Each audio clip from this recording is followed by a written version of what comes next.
Welcome back. Another Friday. Today is November 21st. Can you And believe it, it? no, I cannot. Next week is Thanksgiving. Then before you know it, it's Christmas, New Year's, St. Patrick's Day, Easter, Memorial Day. And we'll be moving the clocks ahead soon, right? Yeah, I we'll be like to springing say, springing forward. Yes. I like to say that every day from here on in gets us closer to spring now. Yeah. Well, yeah, that's that's true almost every day of the year. Well, we're not getting closer to spring because in springtime we'll be getting closer to summer. Mhm. So we Mhm. have to have something to look forward to from I this. like that. It's 86 degrees here But and then sunny. again, yeah, you're in Fort Myers, so God's It's too country. hot. You know Well, what they call Florida? many things. God's waiting room. Yeah, that's Oh, right. that's what that. New Jersey's retirement home. Yes. Yeah, Canada's ex-visiting place. No one comes down here anymore from Canada. I'm just kidding. I don't know. I don't know. Started an international incident. But yeah, so like last week we had a show, but it was more like Art and I online. Was that a Wednesday? Was that a Wednesday we did that, Art? It was So, Wednesday we did the show, right? woo. We forgoed our Friday show, Mm-hmm. Mm-hmm. And and I'm so hoping yeah. I'm going to post that this weekend. Oh, that'd be cool. Right. So, well, to remind everyone, I guess that last week's show was the Twain Converge. Is that I see? It just goes out of my memory. Forget it. It's not in front of me. I don't remember it. But looked like a lot of robotic stuff, AI stuff was talked about, right? And boy, I'll tell you what. And then you come back and we had our webinar this Wednesday. Was that Wednesday? Tuesday, Yeah. I don't see. It was a blur. Wednesday, Wednesday. Today's Friday, so we We had it had Wednesday. the Lee, yeah. were you on for that? Was that with BPO Media? Yes. Yeah. No, but I'm waiting for the recording. I was tied up that day. That's okay. We can tell you all about it. Yeah, yeah, let's hear it. First off, it was a blast. Yeah, we Fun. had what Yeah. 83 registered. Nice. Yep. We had 55 on the recording, and at the end of the recording, we still retained 53 right to the end. That's Yeah. pretty good. That's like That's 98% more. Yeah. yeah. Yeah. So I mean it was fun. And just the beginning and the response has been great, right? It's kind of cool because everything we thought it was going to be is actually what it is. So I mean, it's what's the A team? I love it when a plan comes together. That's or who did whatever. Everyone has a plan until you get punched in the face. So we're somewhere in between the two, but it was good.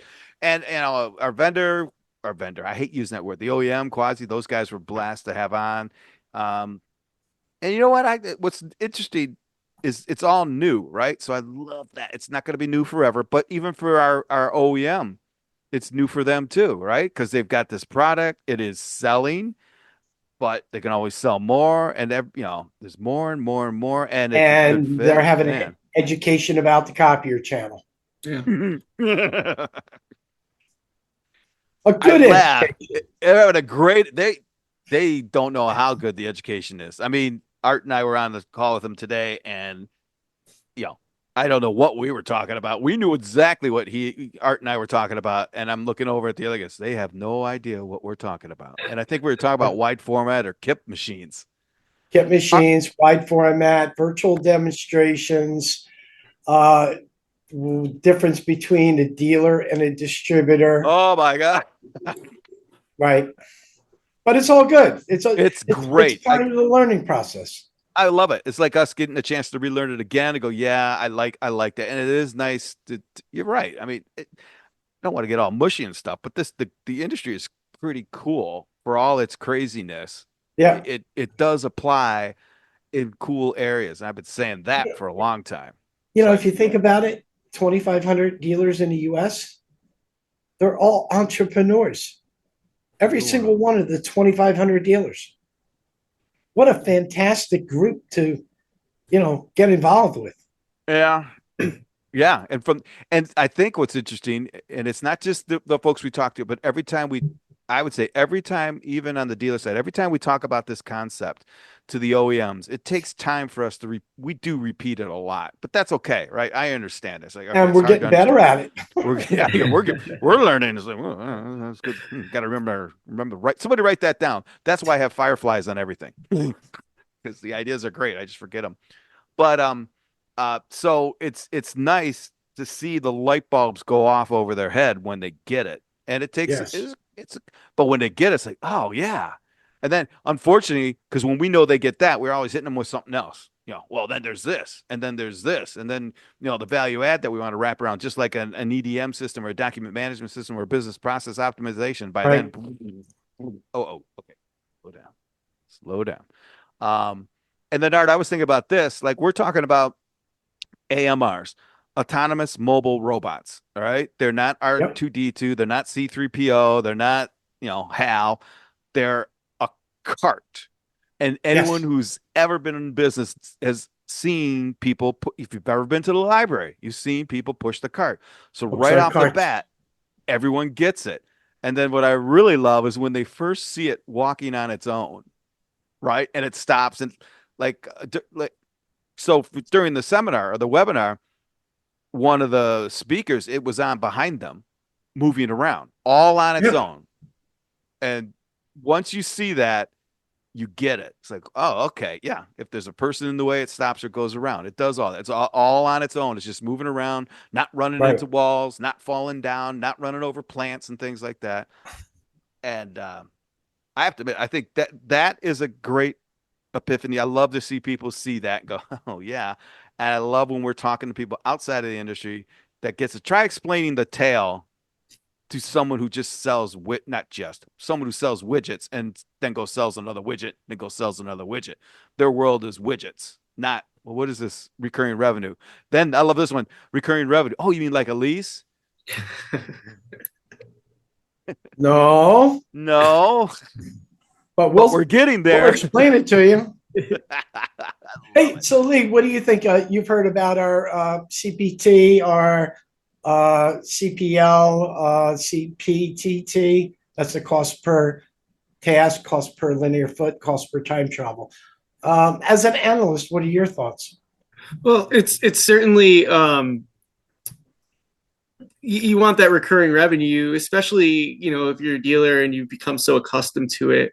So it's a great way to make sure that you're going to get your bill every month, and maybe you can build some overages into it, and especially if it can bring the cost of the robot down. I'm sure a lot of folks, their first apprehension to buying a robot will be, well, how much is it going to cost me? And if you can implement that tail, I can get it to you pretty cheap, because I'm gonna make money on the back end.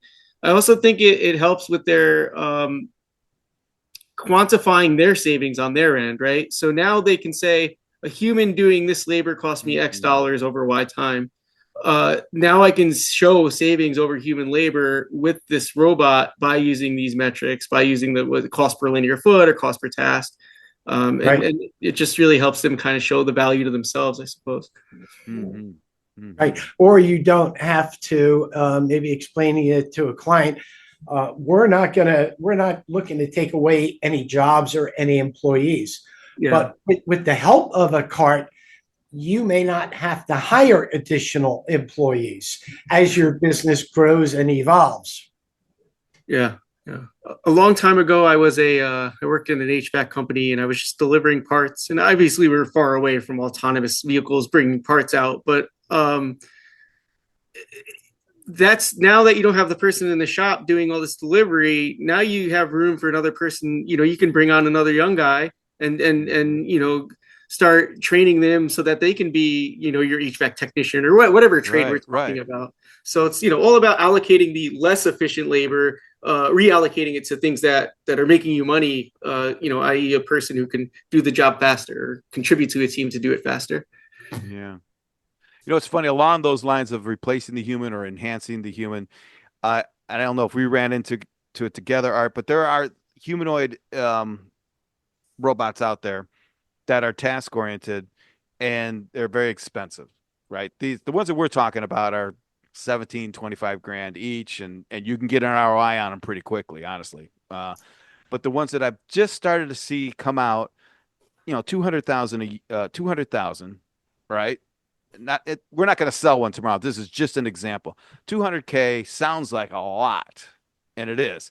But then what this person did that I like that we do all the time is broke it down, right? So if you conceive that this particular unit is going to run 2 shifts a day, every day that a human's there, so let's say 50 weeks out of the year for whatever, you'd start doing the math. And what they did, like we're talking about these three billing models, is they quoted it per hour. So it wasn't 200,000 a year. It was $22 an hour, $18 an hour once you do all the math associated with the acquisition and the service costs. And then once you Right. do that, it's like, oh, I mean, that's not full, that's fully burdened. So when you're looking at a labor cost of $25 an hour for a human, fully burdened, you're in around $50, $52 an hour, right? And then you roll in sick time, you roll in holiday, you roll in workman's comp because usually, if something, the tire falls on their foot or something, you roll in all that stuff. 200K doesn't look that expensive anymore. And then if you go 3 shifts, the cost goes Oh even yeah. lower. So, Yeah, the cost comes down to I did the math on that, comes down to oh, $8 an hour, something like that. yeah. Of course, you'd still have your support and services in addition to that, but it's not going to equal that anything that's going to be tremendous. It's No, going I to mean, be like having a copy machine and paying a cost per page to maintain your piece of equipment, all the supplies, all the support, software, training. Yeah, it's wow. Yeah. actually fantastic. Now, did you read the? I read an article yesterday about Elon and Optimus Yeah. on how many Optimuses robots he's going to buy. There's going to be a gajillion Optimi. Did you see the price point? I forget. I know what was it, Art? He's predicting $20,000. Yeah. That's Yeah. $400 a month on a lease. Yep. That's less than $2 a day. A day. $2 a day comes out to what? How many cents an hour? For a maid, or you start equating into labor time and labor hours, like a babysitter, a cook, a chef, a maid. How much would you pay to have a cleaning service come Or in? just a parts picker. Or And yeah, but it's a parts picker. and it's all in one too, though. Think of it like Yep. whereas you'd have to hire for specialized labor, you have to hire a chef, you have to hire a nanny. These are all separate people. And now you have your robot. Well, in the morning it's the chef, but after I leave for work, now it's the cleaner, and then when I get back, it's cooking more or doing whatever. So the multifacetedness of these robots are going to also make them all the more valuable to Yep. consumers or Yeah. even businesses. It could be the security guard at night. Yep. That night, it's the dog that barks when someone gets in your garden, or it's all those things. Yeah. Yeah. Will the humanoid whistle or bark? Ooh. or would it make any noise and just call out for help? It'll make all the noise. It'll light up all the lights. It'll put on the sirens. It'll start the cars. It'll do everything. Wow. Yeah. Reach out to So 911. 911 is easy. And Elon is he's gotten a little more over the horizon with his predictions, but not that come on, it's gonna happen. It's not gonna be 50 years from now. I don't even, the way things move, for crying out, I don't even want to predict, because it's every AI is just leap and bounds every week. Something new is coming out at the consumer level. Wow. You remember that little High Wonder we bought? Yeah. I was on their site today doing a little bit of research. The new High Wonders now have embedded LLM and Chat GBT in them. See? What did that take? 5 months? Yeah, not that long at all. No. So I want to go back to one thing about Elon. Yeah.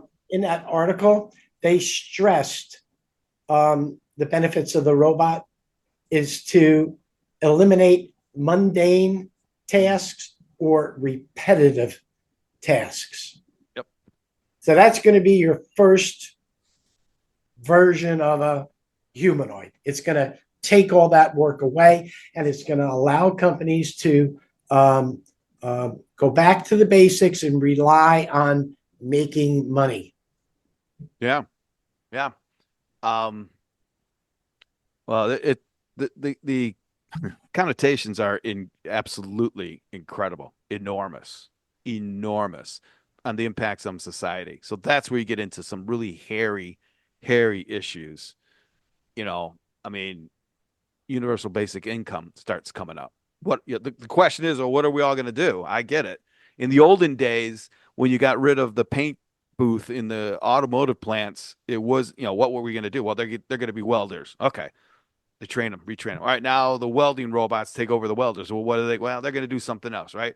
This thing is hitting everything, right? Your welders are going to be going out of business, but they can't go become a maid or something else because the androids are doing that as well.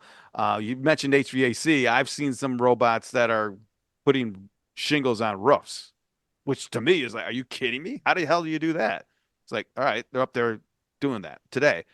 I don't know if you can bend, you're going to get them to be able to bend ducks. You're going to be able to do all that stuff in the field. Look, well, like that Dusty robot, right? He's Right. that thing's in the field now. It's just doing drawings on the concrete, but that's the first step, right? And The first step. Yep. yeah, And um, somebody's going to take that Dusty and they're going to say, you know what? hmm I can improve this. I can improve this. Why don't we, as it does, it'll change the way construction occurs. Just as an example, because now we don't have to worry about the human element as much, the human form. It can be a whole, I don't know, two by Or the sheetrock, errors. Or the errors. no airs. All of a sudden you built it and you Well, found out you built the wall in the wrong place. that never happens. Nah, never. So reducing errors Yeah. increases what? Profit, Yep. right? Reduces Increases rework. Yeah. revenue. Yeah. Yeah.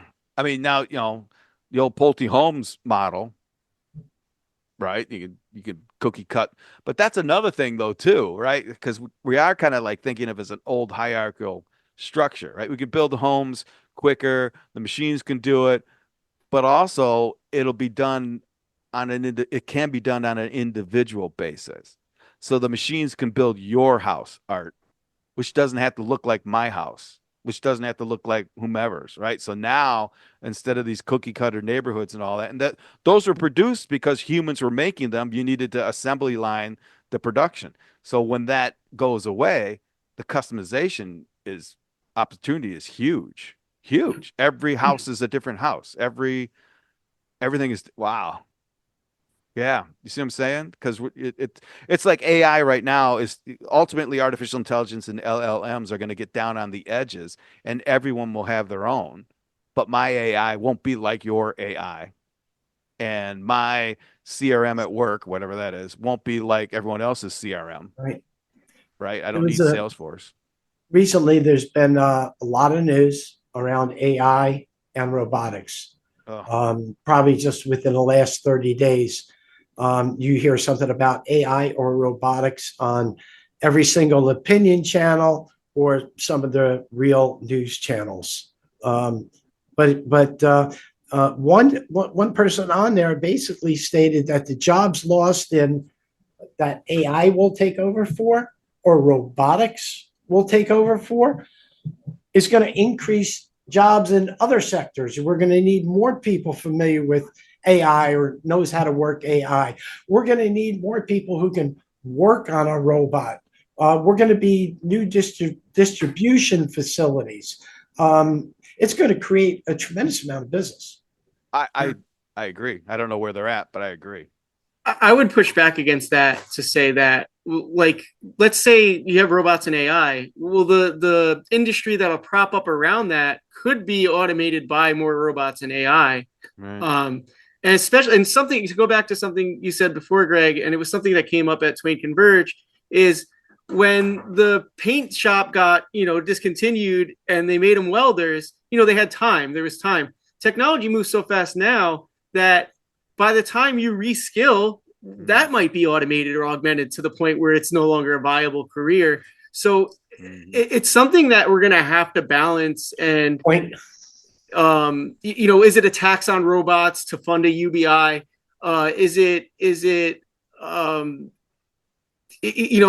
can't even really picture it. It's really difficult to kind of think ahead because the problem hasn't occurred yet. And as humans, we're really good at reacting, but not really good at being proactive. So it does beg, what will we do when you automate 10% of all jobs? Not even a large percent. Let's look at truck drivers specifically. There's 3 million truck drivers in the United States. Let's say we reduce that down to 1 million.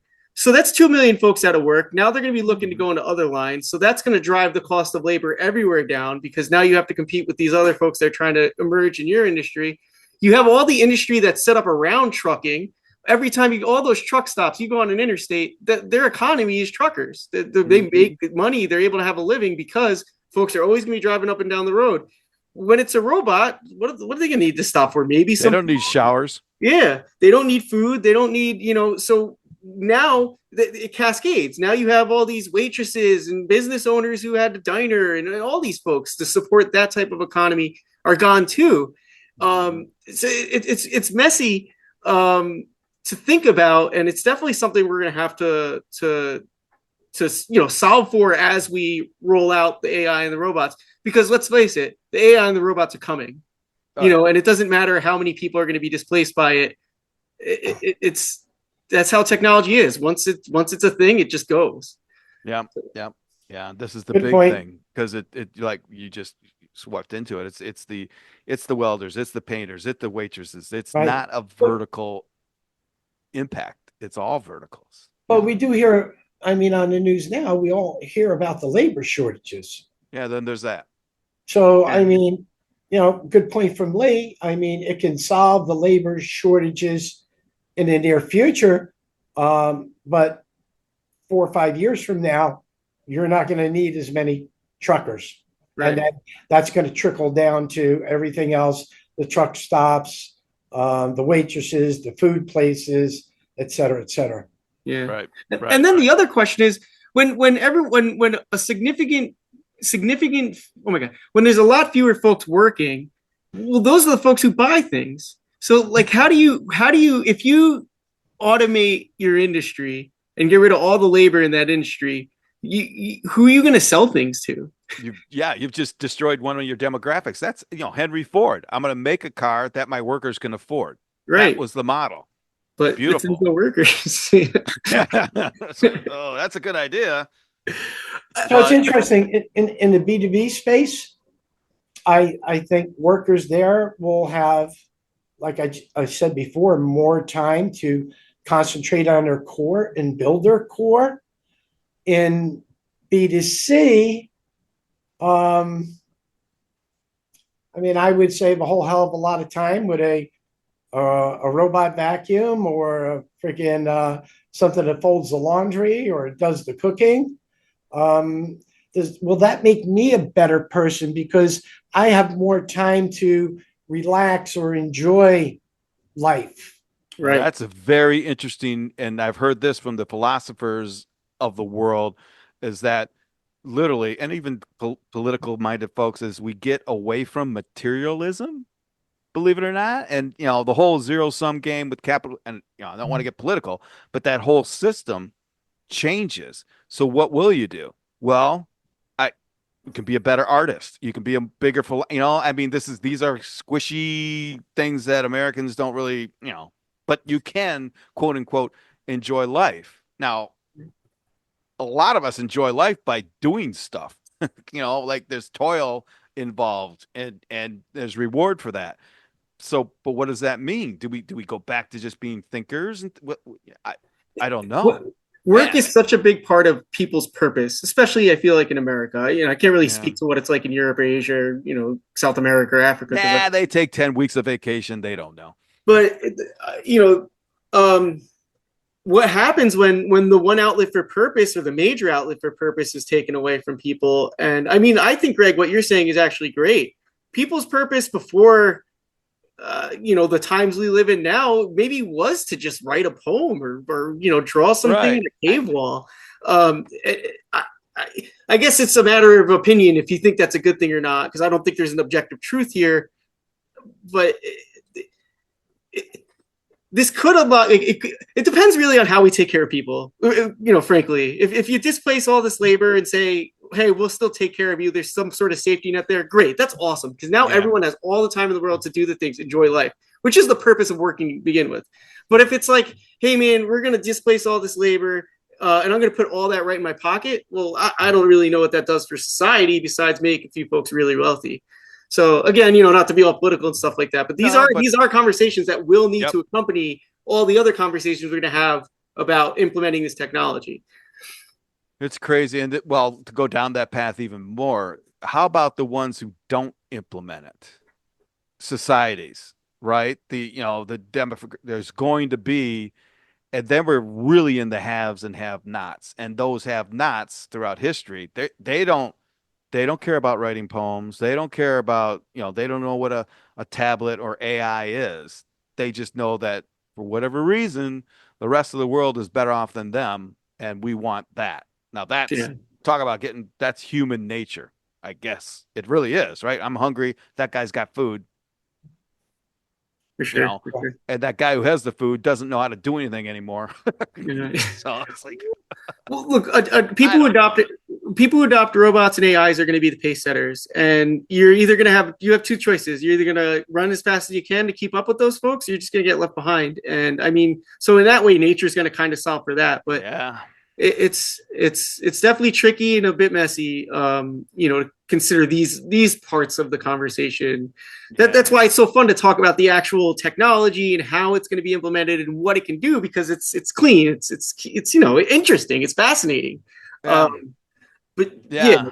yeah. It, I mean, I don't know if Art, because Art and I and yourself, we've been in the tech industry, the tech since the very beginning. It isn't just copiers, guys. This is technology. This is, ooh, look what we can do. Ooh, it makes your job easier. Whether it's going from a manual typewriter to an IBM Selectric to a Saves me Word time. Perfect. Yeah, right. It's always something new, and that's this wave to me is, yeah, it's always something new, but there is always something newer right around the corner. And I can't foresee when it's not going to be that way anymore, because it's just boom, boom, boom, boom.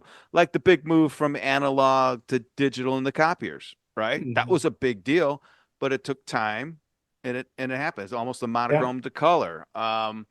Archiving, digital archiving, scanning to digital workflow, all that cool whiz bang stuff. And to be honest, that occurred in a little vacuum, didn't it? It occurred in our world. That's what we dealt with. But Yeah. again, going back to it, this whole AI thing is occurring in everyone's world. We did touch on it, but you said, like, so how do you reskill? Well, the whole way we skill in the first place is flawed now. And that means, what do you mean? Well, it means the whole way we teach kids in education is flawed now, because you don't have a semester to learn how to do something now that was Yeah, available 10 years ago or whatever. And if you go to the trade schools, right, because that's more tactical, you're going to learn something that you can use as soon as you get out. Yeah, but even that's going to be impact. I mean, higher yeah. ed is probably going to get It's the interesting. classics. Yeah, the higher ed, Do because you, they're teaching so things that were 50 years old to begin with.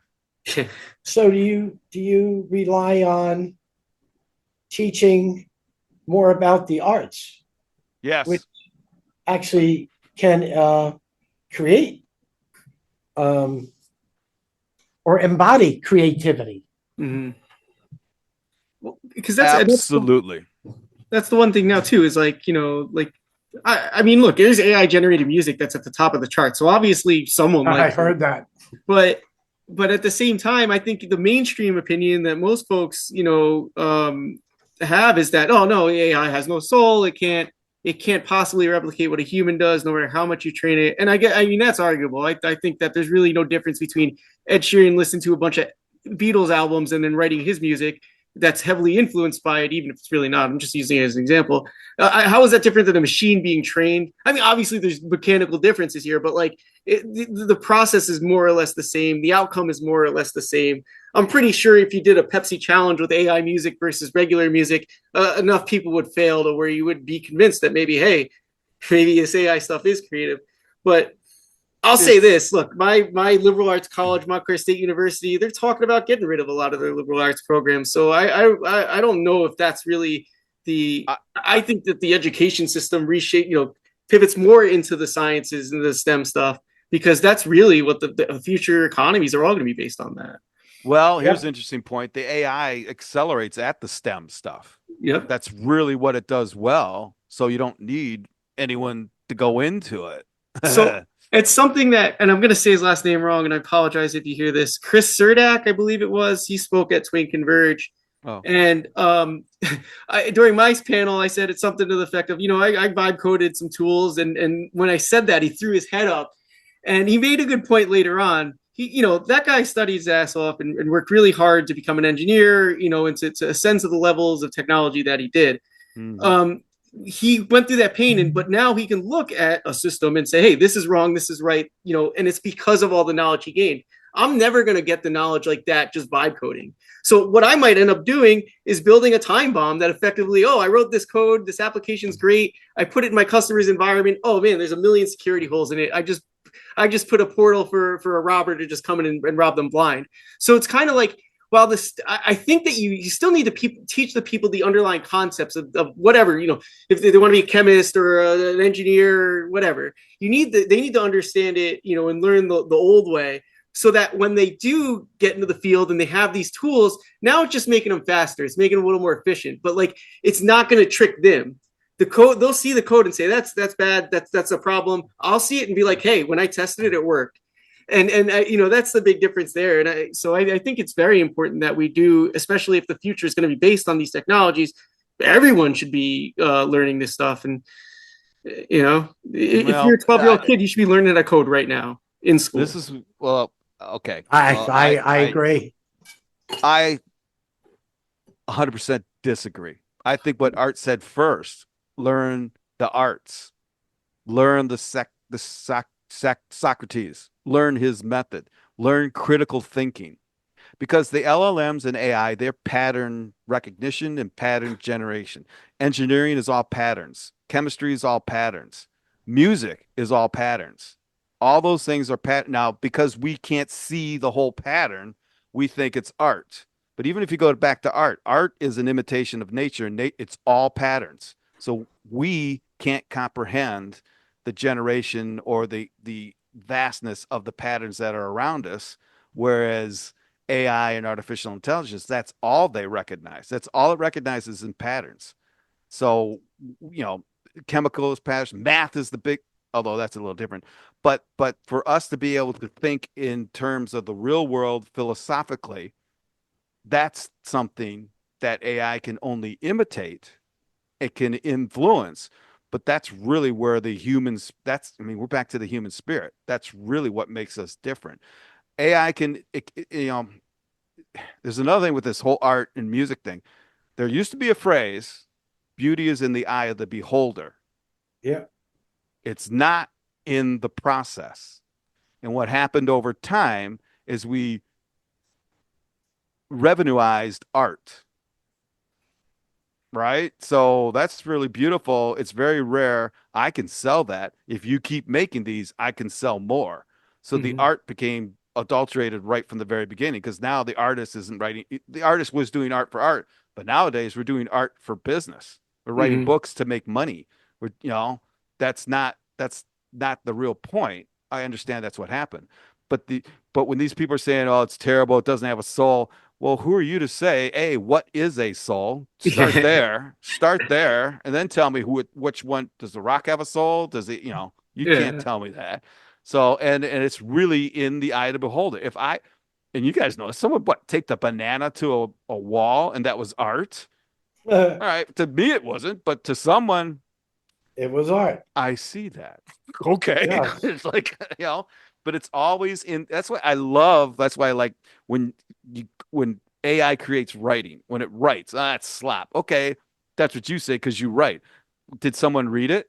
Yeah. Oh, someone read And it. Did let's they not benefit from it? huh? Let's not pretend like writing like we've been writing the same 8 stories for the almost entire human history. Ernest Yeah. Hemingway made a career out of writing the same book over and over and again, and I had to read all of them for college. And these, it's the classics; these are the greatest. But like, so again, it goes back to like I don't know. Is it really different if AI kind of copies something that 1,000 humans already copied? Yeah. Like I mean, would you be able to pick the one out of the bunch? I don't But know. yeah, but isn't AI just stealing everything from the patterns For sure. And that then that record, that that, yes. that we've developed, right? Yeah, but so are writers. They didn't come out of the womb knowing Well, how to so is write. so is rock and roll. yeah. So is rock and roll. Any type of Yes. that's what, and that's the great evil is that we could someday we're all going to wake up and go, there was never an original thought. Well, There was I mean, never an original idea. but there's so much truth to that because I mean, like, look, even like, all right, bring it back to like a business thing. Like, they all copy each other. Someone revolutionizes, and then 5 other people pop up and do the same thing, and then it really comes down to who can do it like cheaper or have a better marketing Yeah. campaign or something Puts like it that. into the machine and cranks it out. And Yeah. yeah, yeah. Well, So interesting. So I don't know, Greg, if you caught a blog I wrote about 30 days ago. I asked AI that I've been using for probably the better part of 18 months to 2 years. What has it learned from me? that's And wrote a blog about that. And it was eye opening. I go, wow, this is good stuff because it told me everything that I input, what it learned. So it's I just thought that was a unique writing experience for myself. And I thought when I got it out there, I had quite a few comments from others about it. Yeah. yeah. That's one of the nice things. It's that yeah, I like that, right? I mean, there's nothing wrong with that. There's no there's it's not really fiction, really. It's like taking your journal and then Almost it's a like an reflection. Yeah. almost like an autobiography kind of. Autobiography. Yep. I Yep. mean, summarization is a key strength of the LLMs. So I mean, like to have a blog say the impressive part here is that it was able to go back so far and give a comprehensive history, if you will. Um, yeah, yeah. Yeah, What that's I've it. I what mean, I've done, what I've asked, how I improved AI with information they were not aware of. ooh, that's good. Yeah. Yeah.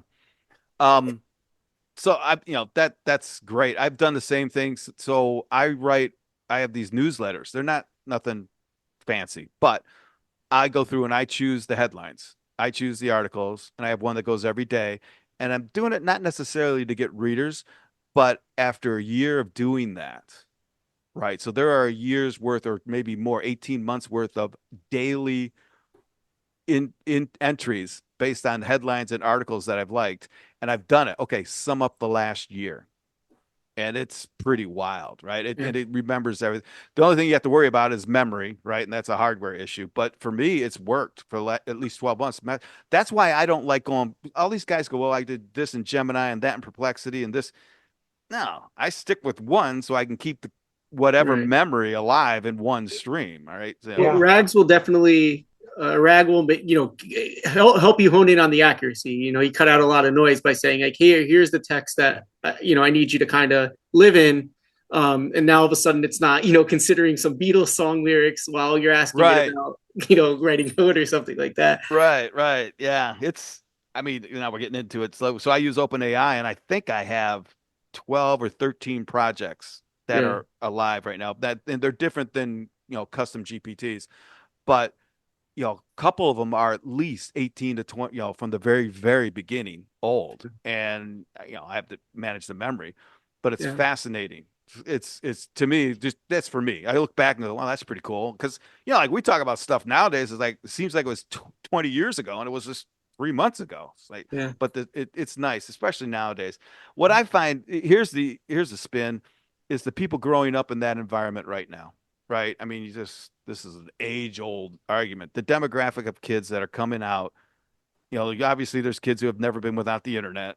That's not my generation, but there are people who are going to be around that were never without an LLM and an AI, and I don't even know where that's going to go. That's Yeah. to me, Well, that's it's like, crazy. A, how does it tune their brain differently than ours, right? Oh, Their 100%. experiences are obviously going to craft it. But then the other question becomes the kid who's growing up, who's 4 years old right now, and maybe just been introduced to an LLM. I have no idea with kids, guys. I don't know. But I guess the point I'm trying to make is the AI we are going to be using 10, 15, 20 years from now, the LLMs might be some sort of novelty, some sort of thing Oh they yeah. teach kids. That might be the hello world of AI, right? Yep. And so it really comes a question too, Mm. like how do if they're so tuned on the LLMs and then you get these other introduced to them, these newer technologies introduced to them, like how will it impact them and how would it impact the kids who are only know a world with artificial general intelligence. So Ugh, I don't messy. know. Yeah, I know it is, but it'll work. There'll be something. Wow. So I want to change gears a little bit Okay. and talk to Lee. So Lee, what did you think about the Twain Converge and moving to doing adding certifications Yeah. for robotics and AI? Oh Yeah, I yeah. thought it was a great idea. I think if from the Twain perspective, using a sexier technology like robotics will make it easier to get the point across. It came up a few times. Like, we've been having the same scanner conversation for 30 years, and nothing changed. So, why continue to beat that dead horse? So I think that just first pivoting to the robotics, it makes the message a little easier to sell. I think the other thing that's going to help is you were alluding to it before. The dealer channel is they're so good. They can sell sand at the beach, and they have all these existing relationships with all these businesses that have a robot use case. And the thing I think would be preventing the robotics industry from pulling that dealer channel lever is you got to make this something that you'll be able to implement and customize and integrate with all these other systems that are going to be integral to the robot success. Hmm. It's the vacuum cleaner robot. I have a robot vacuum and it's That's what empty right I now. thought. I have a cat litter robot. Do you really? Yes, I Wow. do. So sorry about that. Yeah. That's all right.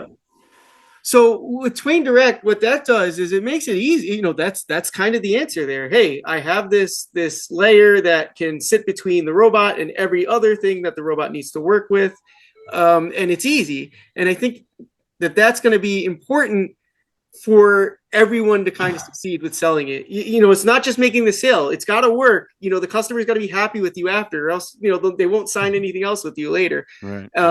So again, I think Twain Direct is the perfect kind of ease of use and interoperability layer that's going to be necessary for this stuff to work, because each robot is going to have a specific use case, and all those use cases are going to implement or integrate with different systems. Even the same task across 3 different verticals, you're going to need to do it a little differently. And as long as that's easy to do, I think that dealers will succeed with wowing customers and bringing them back and building those long relationships as they did with the copiers. So how about the robotic OEMs? Will they embrace the certifications and standardizations? Well, if history's taught me anything, no, because all the other industries I've ever covered, they're very stubborn and they want to have their own thing, and they think that that's actually the difference maker. Hey, I'll get them stuck on my stuff, and that's what makes it sticky. I would disagree with that. I think that if we could show them that the dealer channel is the lever of all levers to make sales, and this is integral to enabling that, then I think maybe there's a chance they'll say, hey, let's just all standardize on this. The other thing is they want to make robots, right? They don't want to make all these special platforms for communication, everything. I want to focus on developing and manufacturing the best robots. And this takes away from all this other BS they'd have to do and allows them to focus more on being the best robotics manufacturer. So I think those two things are important points that need to be made clearly and articulated in a convincing way so that they do buy in. So they're not even concerned about the tail as we speak about the tail. It seems like most couldn't care less about the tail. They care more about selling that robot one time, which leads me to believe how much margin is built into the robots today. I mean, let's look about it. Maybe Lee can answer this for me, or join my level of thinking. I believe that your average copy machine, the manufacturing cost, is 10 to 15% of the MSRP. Oh, now when you get MSRPs that are $30,000, $12,000, $100,000, the margins are well, their margin, the manufacturer's margins are tremendous. So do you agree 10 to 15%? Robotics specifically, I couldn't like say for sure I saw a piece of No, paper. about the copiers. Oh, yeah, for sure. Yeah. That sounds right there, right down the middle. So they're pretty much betting their future on just having a tremendous margin on one piece of equipment. And the more manufacturers that get into that market, they're going to be in a death spiral. classic. That's classic, right? I mean, yeah, if they only, it's even more classic now. But yeah, it's the volume, revenue or margin through volume. It's almost, 3% of profit at the grocery store. But that's classic, Arc. It's always started out that way, right? They're just going to sell widgets, transistor radios, things like that. What becomes their ink and toner? What gives them that? Because think of it too, like if you're going to sell a robot, this is an investment someone's going to expect to be 3, 5, 10 years. They're not going to want to buy one all the time. So how do you sustain yourself knowing there's such a big gap between customers? I mean, initially it'll be fine because the TAM is ginormous. There's very low adoption. So you can get by, I bet, with that 10, 15% margin because you're going to have the volume. But then when you hit that wall, what do you do? And I mean, what's great is the dealers can provide that tail, especially because they're so good at they understand the business model already. This is how it's done, as far as they're concerned. So I don't know if there's some sort of service sharing model where, hey, we'll place it for you and split, cut off a piece of that cost per task and throw it your way. But they're gonna have to think about the long term of these sales. That there's more money to be made after the initial purchase. I agree. Well, what if there isn't? I mean, what happens when there isn't a tail with anything, let alone the robots? Yeah. And I'm not saying that's coming. Well, it is coming. Well, I'm not saying it's here now. Think about a vacuum. There's no tail. There's no tail. Vacuum. Although there could be, but there isn't. Yeah. Well, like I think with robots, maybe aside from firmware updates, software updates, if you want the latest and greatest firmware or software running, or they could probably use features behind a paywall as well as a means of generating some sort of revenue after the fact. But yeah, I think the obvious part is parts. The bearings, wear, all these. These are sophisticated machines constantly moving. Batteries. Yep. Charging stations. I agree with that in this time scale. Yes. But and I don't know how quick it's going to be because the battery technology is going to change. It's got to change. Energy right now is just nuts, and they're building nuclear plants. The battery technology's got to change, so that will change. And then the servo motors and all the mechanics. As I've watched Oh, wow. As I've watched technology evolve over the years, it's always the moving parts that are weeded out of a process. Hmm. It always is. Like even if you look at a computer, a PC, the fan, the hard drive spun. I think those were the only two really moving parts inside a PC. The hard drive went away. Yep. No spinning disks anymore. I think the Yeah. fans are still in there, right? Yep. So so you look at if I were to well, I forgot about this. If I were to look at how technology or where technology is going to impact, okay, well, what are the moving parts? That's what a technology is going to take care of. And then also in process, well, where's the middleman? Where's the bottleneck in this process? Where are the middlemen? I am a firm believer that AI removes the middleman. Whatever process you look at, whether you whatever it is. All right. And then so the mechanical technology advancements are always in how can we get this thing to move without as many moving parts? Or how can we get it to perform without many moving parts?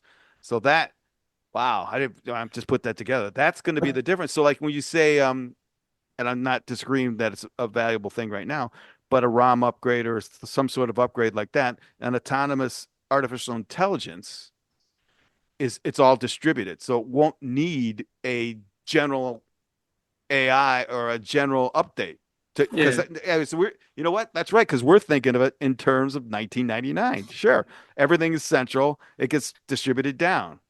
Yeah. That's not the way the AIs are going to work because you're made my I hate to say made, but you know what? You're autonomous, whether it's in B2B. And oh, by the way, our B2Bs will mix back to our B2C. There won't be a B2B or B2C anymore. It'll be just I just thought about that, right? So like, holy moly. So you don't go to work, but your Android, whatever it is, can do whatever intelligence work needs to be done for whatever you're doing. Right? It's not a maid, although it does maid stuff. It's not a chef, although it can cook. It knows quantum theory. It can teach the kids. Holy moly, right? So Yeah. and if it needs an update, it'll write its own. Yeah.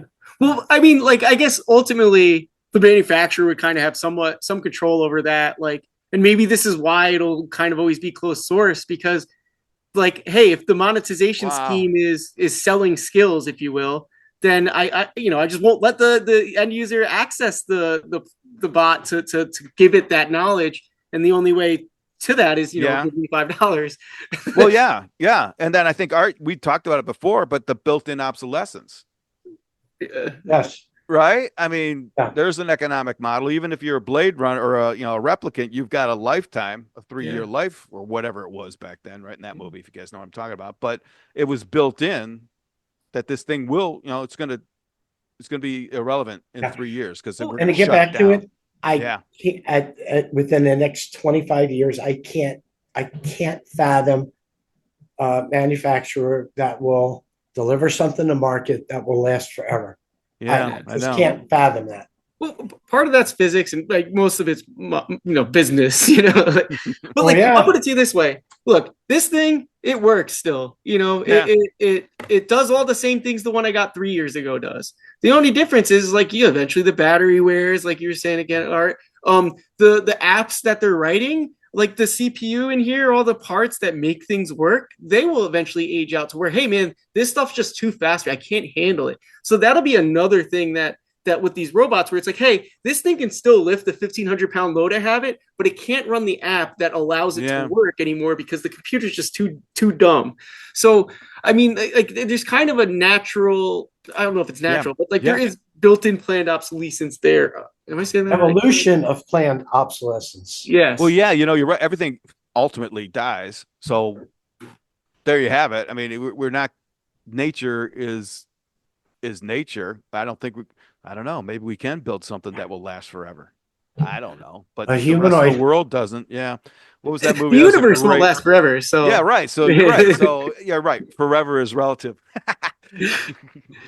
Yeah. Interesting. Wow. Yeah. So that's all we want to talk about. Nothing significant. yeah, I mean, Wow. with Twain Converge, it was. I remember the first two speakers. I had an existential crisis, and then we took a break. And I was like, okay, well, I can kind of deal with this. And then the next guy spoke, and then I had another one, and like, I was like having a panic attack. Like, oh man, this future is going to be pretty wild. Um, but it is exciting. It It is is very exciting. exciting to Yeah, see it born. it is actually the most exciting ever. And I've been around for the internet, all that stuff. Like, okay, this is wild. This one is wild. And the impact of everyone. It's just nuts. That's what I mean. I'm having a blast, an absolute blast. Just as long Yeah. as it converts into some sort of monetary benefit, right, Art? Yeah, we are enjoying. So Yeah. hope it gets to the point where maybe I got to quit my day job. Well, not a bad way to end it because it is. I mean, if you think about our journey in the last, let's just say 12 months, although it's been shorter, it's gone pretty, it's been very interesting. And we just made another turn and we're probably going to make a few more here in the next, gosh, 6 months. February will be a big turn. Oh, I love it. And I think we're in the right path. And I believe that crickets and Twain, I think we've got a really good future here. I seriously do. I don't want to talk about it anymore because it's been proven we're valid. Let's just get to work. That's the way I look at it. So, And with that, we've hit 4:59.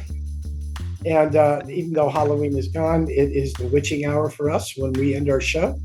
I'd like to thank everybody for tuning in. Thank Lee Davis. yeah, Lee, thanks. Good job. Makes us think quite a bit, right? Some good talk tracks from Lee today. Greg, I don't know. I feel like we're brothers. Excellent. Blood Brothers. There you go. Everybody, please like, follow, and share. And we are off next week on Black Friday, and we'll return in December. Excellent. Good job, guys.